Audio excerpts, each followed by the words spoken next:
let's begin.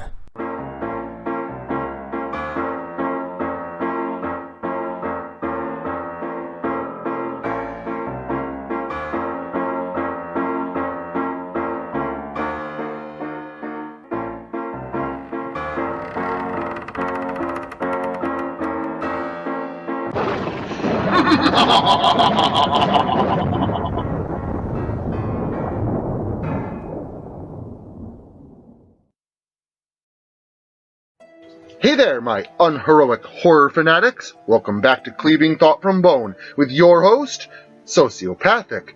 Ready to grab your capes? Well, cape, axe, same thing.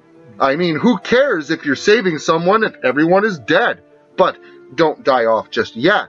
Look away from the sky and towards your monitor screen. It's time for the epic sequel, Not All Heroes Wear Capes, Part 2, Ghost in the Machine.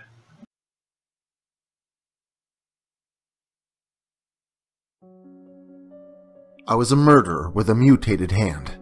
It was no wonder my wife left and took our daughter with her. I didn't want them to go. But I didn't try to stop them either. It was safer for them this way. This was something I had no control over, short of chopping off my hand. But who knows what would happen if I did that? And besides, I doubt I had it in me to lop off my own hand anyway. But believe me, I've thought about it.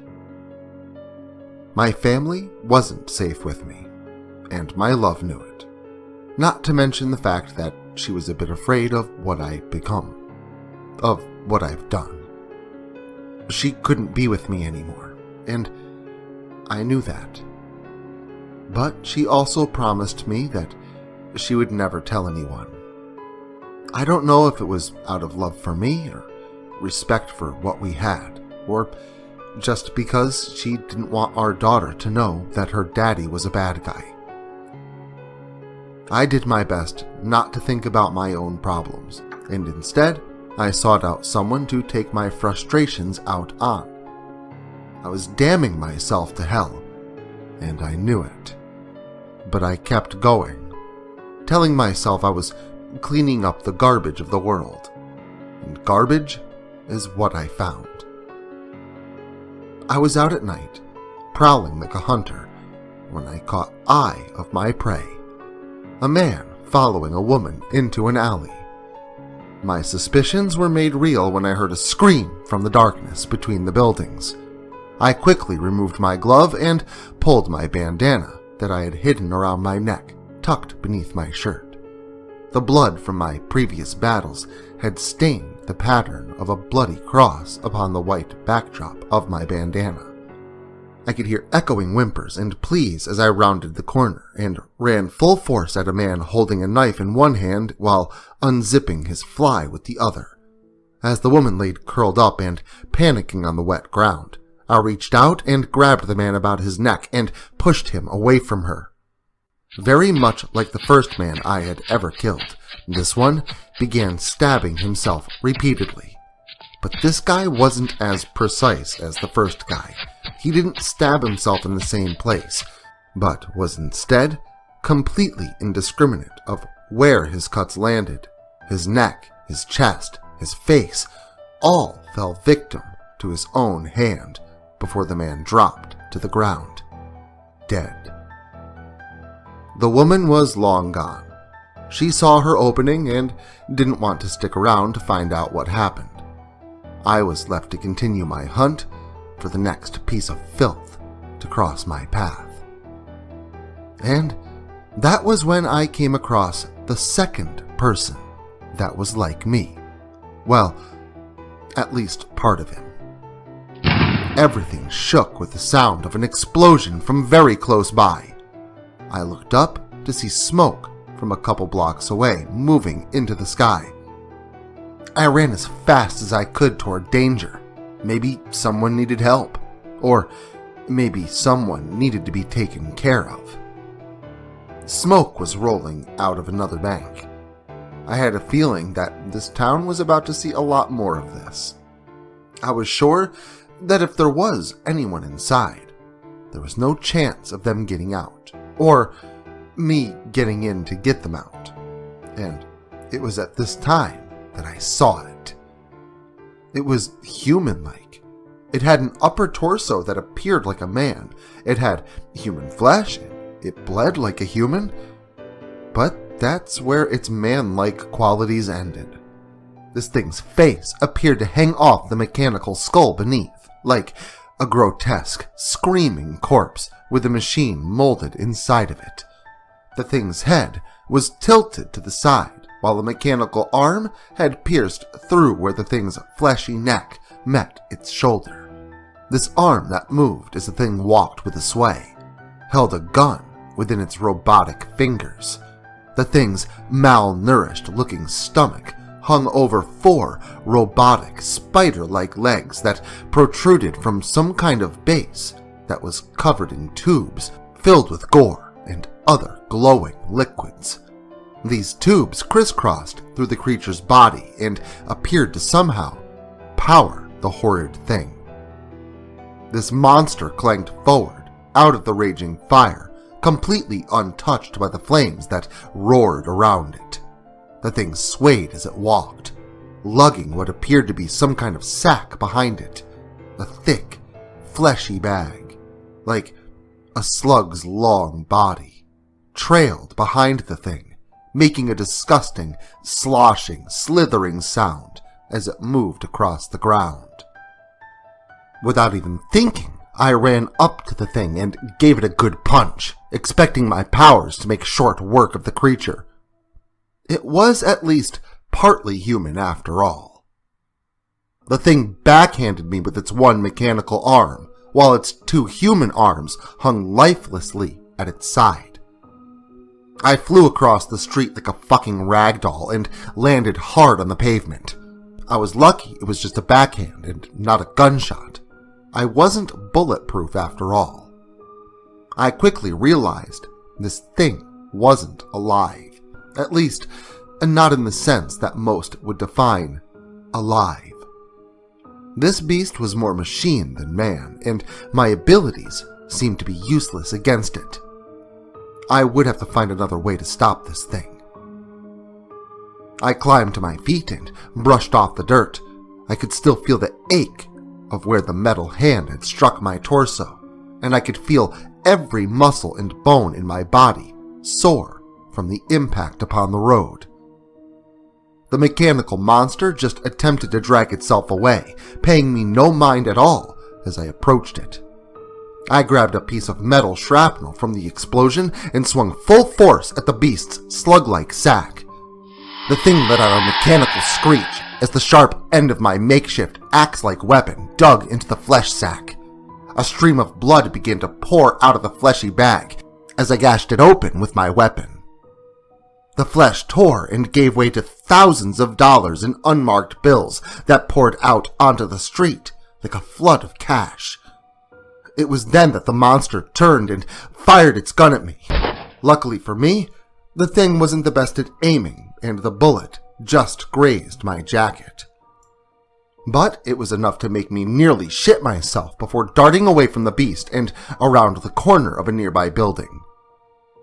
I stood there breathing heavily, holding my chest in my hand, and nearly scared shitless as the thing screeched and cried, clanking away quickly into the night, leaving the vast majority of its money in a convenient trail behind it, a trail that would lead me right to wherever this monstrosity had come from. But first, I had to catch my breath after that near-death experience. The trail of money led me to an alley a few blocks away. I knew I had to act fast because the cops would have surely followed the same trail of bills that led me here, and they too would soon be arriving on the scene. Quickly, but with caution, I approached the darkness of the alley. I was so fixated on the task at hand that I didn't notice the figure approaching me from behind, and the next thing I knew, I felt a bludgeoning pain on the back of my head before I also felt my face smack hard against the pavement, and I was out cold.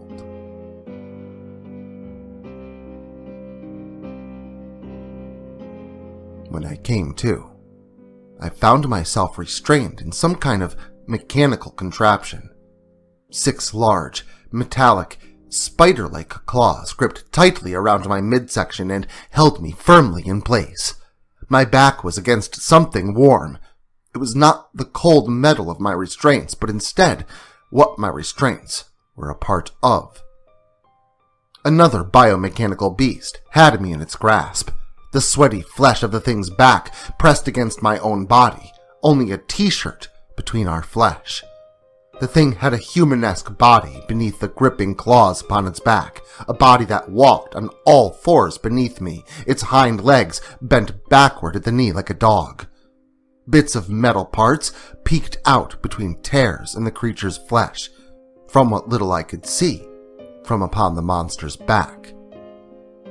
"Ah, I see that you're awake." A calming man's voice from the darkness of the room, just out of view, spoke to me. "Who are you?" I yelled. "Where the hell am I? What the fuck is this thing?" I blurted out questions to my captor. "That's quite the hand you've got there." The man's gentle voice spoke again. "Yeah? You think so? Why don't you introduce yourself? Let me shake your hand," I said with attitude. My captor chuckled as he stepped forward out of the shadows of the room. He was just some old guy, bald on top with strands of grayed hair in a horseshoe shape around the back of the man's head that draped down past his shoulders. His skin was wrinkled a bit with age, but he still seemed pretty spry for an older man. A pair of purple-lensed glasses covered his dark eyes, and he wore a black jacket with snugly fitting khakis that were a bit short for his long, chicken-like legs, exposing the socks beneath that led down to old penny loafers, complete with a few pennies tucked inside them. "My name is Charles." The man gladly introduced himself. "I'm happy to make your acquaintance," he added, extending his hand to grab mine, still held tightly at my side by his biomechanical minion. Nothing happened. My ability didn't work on him. I struggled a bit to free myself, but it was no use. There was nothing I could do. Charles smiled again before leaning forward near to my face. His eyes peered over the round edge of his glasses, and it was then that I could see that he had no eyes, but instead there were dozens of gears forming what looked like eyes. Gears of different shapes and sizes, all working in unison, forming a copper-colored iris, all twisting and turning around dark holes in their centers, like pupils that peered back at me from the darkness within his skull. I then looked down to his hand, still gripping mine. I could see movement beneath his skin, like intricate bits and pieces of complex machine just under the surface of his flesh.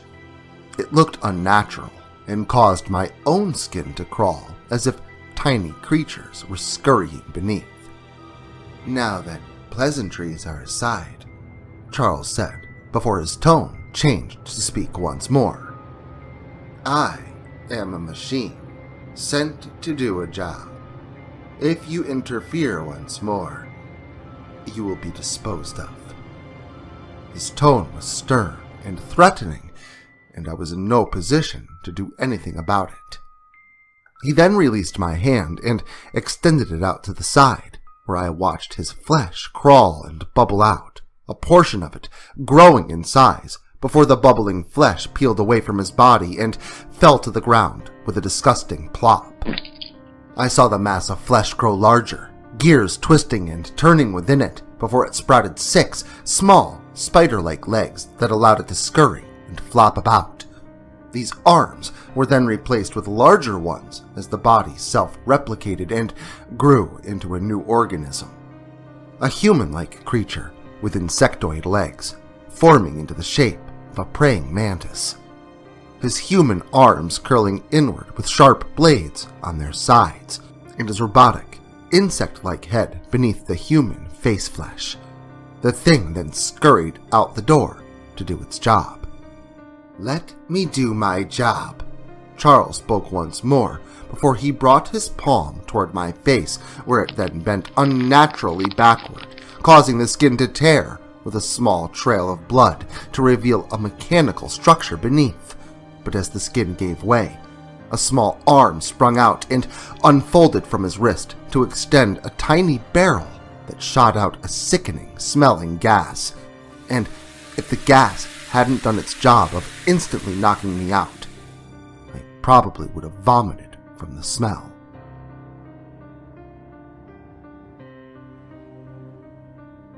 Rain began to fall from the sky, dripping onto garbage around me and falling down upon me, waking me from my sleep. I awoke to find myself laying in a puddle, surrounded by trash in a pretty disgusting alley outside of some hole-in-the-wall restaurant. I felt like shit, but I was starving. So, I figured this would be as good a place as any. The place had a decent breakfast for being sketchy on the OSHA regulations, but after getting into fights with a woman that could send you into literal heart-stopping nightmares, and a robot guy with mutant, cyborg minions, I wasn't too scared of this place. After I was done eating, I paid my bill and headed home, thinking about the machine guy that I had a run-in with just hours earlier. Turns out that the bank I had found wasn't the only one that was hit that night. Almost simultaneously, 3 others were also robbed, all of them by cybernetic monstrosities. The police managed to take down 2 of them, the aforementioned mantis monster and the humanoid creature with one semi-robotic arm holding a gun, while the other arm was replaced by a giant flesh sack, much like the beast I had fought. The police managed to fill it with enough bullets to put it down, but unfortunately, the gun it had the serial number filed off, so it didn't turn up anything on the source of where the beasts had come from. The other cyborg creature managed a successful robbery. This one was like a humanoid dog, a half-robotic, half-fleshy body with loosely fitting skin in the shape of a human, but was all fit over the frame of a dog-like body, walking on all 4s, with yet another large, money-filled flesh sack hanging off the beast's back end. This thing freaked out a few dozen people and got away with about 60 grand. This guy, this machine, was making quite the reputation for himself, and was making himself pretty damn rich in the process. I had to put a stop to this guy before he killed more people, but my God Hand power was useless against a machine, and to be honest, I was in no shape to take on a robot hand to hand, so what the hell was I to do? The answer came to me when I was at work. There was this section of the building where they used this giant magnet to pull impurities out of this powder used by IBM. I couldn't tell you what it was or what it was for, but it wasn't important. What was important was the magnet. I remember my coworkers telling me that they had to keep their cell phones in the office while operating it to keep it from frying them. So I figured that if it could fry a cell phone, maybe it could do something to stop a sociopathic mutant cyborg. The problem was, how was I going to lure this guy into my building? And more importantly, should I lead him into my building? I tossed the idea back and forth in my mind over the next couple of days, but I eventually decided that it was my best course of action, considering I didn't have any access to explosives or military weaponry to stop this guy. Another string of robberies began just a few days later, and I was able to come across one of the culprits. A behemoth of a thing. It pulled itself along with 2 massive arms, knuckles dragging across the ground like a gorilla, The humanoid legs were small and frail and hung down, nearly touching the soil beneath it, but the legs were held up on one side by the giant arms, and on the other there was another large flesh sack that hung down from the creatures behind, clearly packed full of money.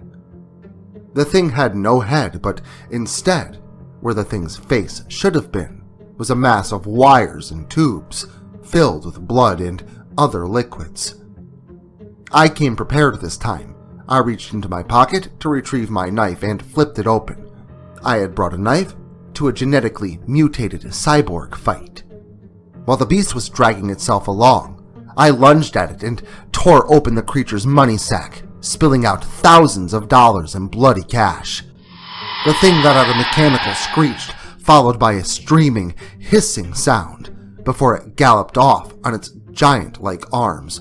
But this time, instead of following the thing, I stayed behind and watched the giant sack of flesh begin to dissolve into a puddle of gore and disgust, covering the pile of money, tainting the bills with a putrid smell that wafted from the vile mess.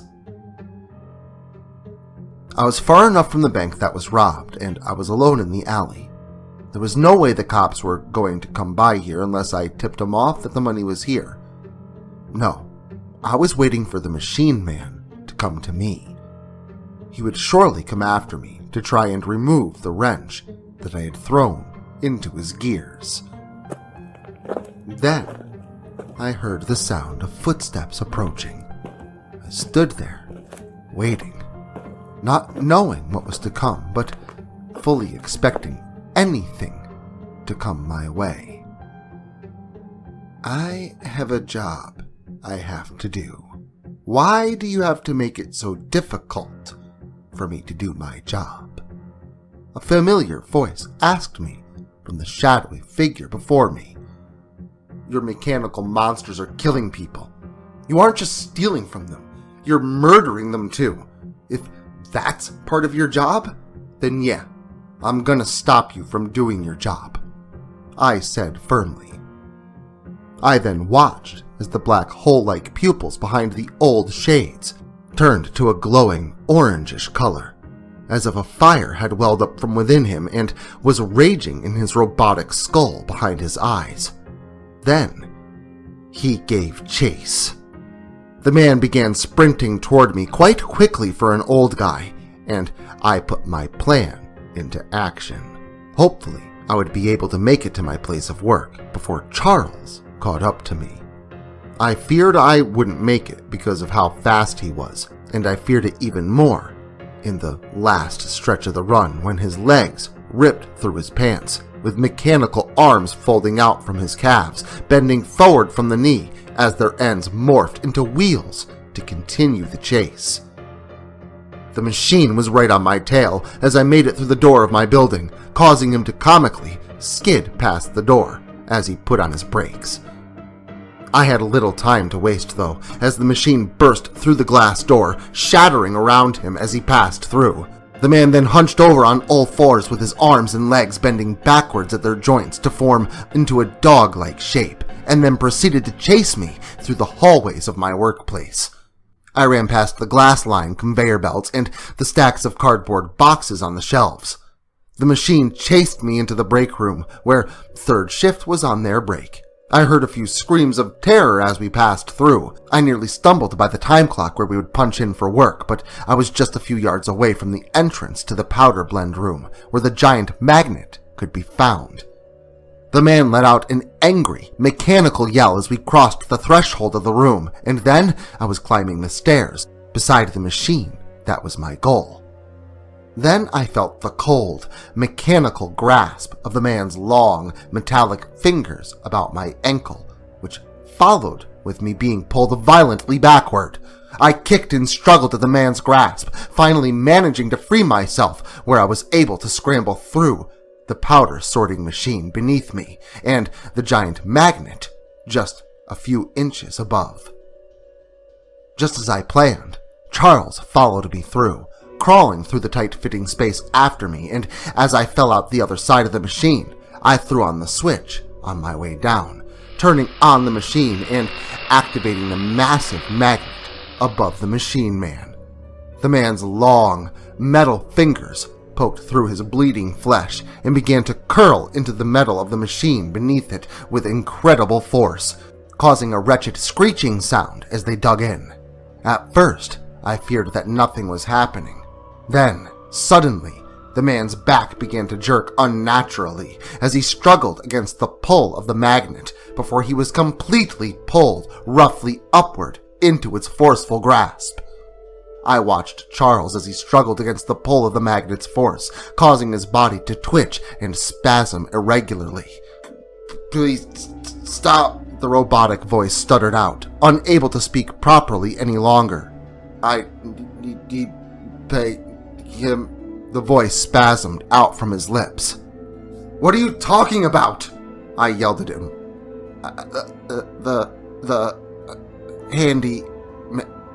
The handyman," the voice sputtered out between twitches. "Who's that?" I yelled, but I got no reply.